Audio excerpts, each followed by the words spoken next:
Hello friends, હું છું રૂપલ અને આજની મારી સ્ટોરી છે એક દુખિયારી દીકરીનો નિસાસો. એક નાનકડા ગામની આ વાત છે.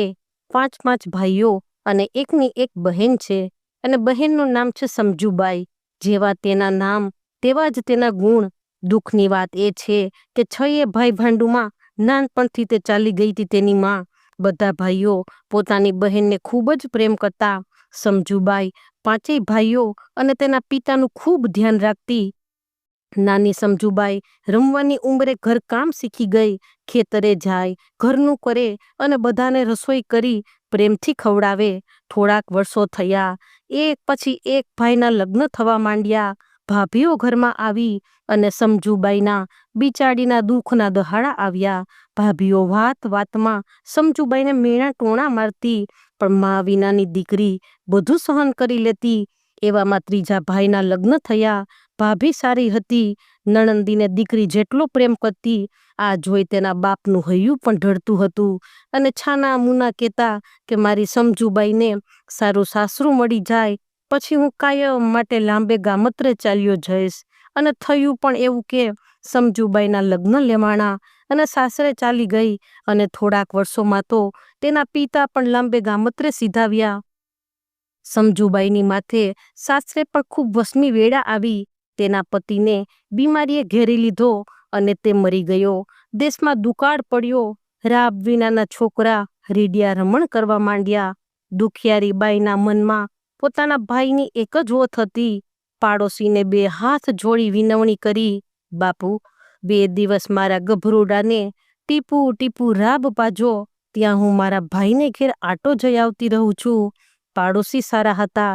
જા બા જા, તારા છોકરાને તો રાબ પાણી પીવડાવશું, પણ ટિકિટના પૈસા મારી પાસે નથી કે હું તને આપું. અને સમજુબાઈ બોલી, ના મારા વીરા, મારે નથી જોતા. હું તો રાત દિવસ હાલીને મારા ભાઈના ઘરે પહોંચી જઈશ કે મારો ભાઈ કંઈક મદદ કરે તો. ઘરમાં અન્નનો દાણોય નથી કે નથી ઢોઢ ઢાખર. હું મારા છોકરાઓને શું ખવડાવીશ?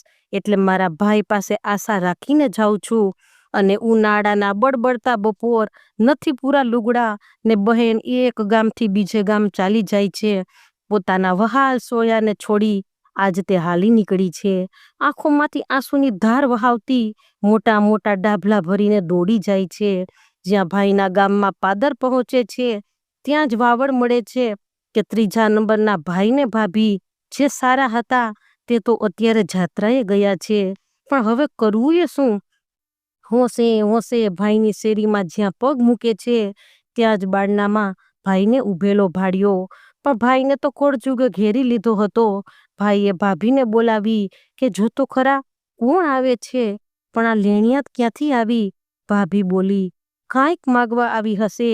એવી વાતું કરતો કરતો ભાઈ પાછલી છીંડીએ થઈને પલાયન થયો.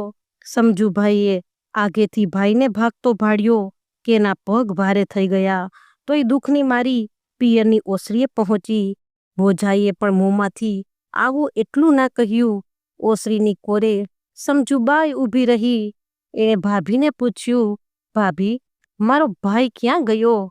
તમારા ભાઈ તો કાલના ગામત્રે ગયા છે. ધરતી મારગ આપે તો સમાઈ જવાનું બહેનને મન થયું. એણે નિસાસો મૂક્યો. એ પાછી વળી ગઈ અને ભાભી બોલી, રોટલા ખાવા તો રોકાવ. ભાભી હસીને જો ઝેર દીધું હોત તો તોય પી જાત. એટલું કહીને બહેન તો મૂંગી મૂંગી ચાલી નીકળી.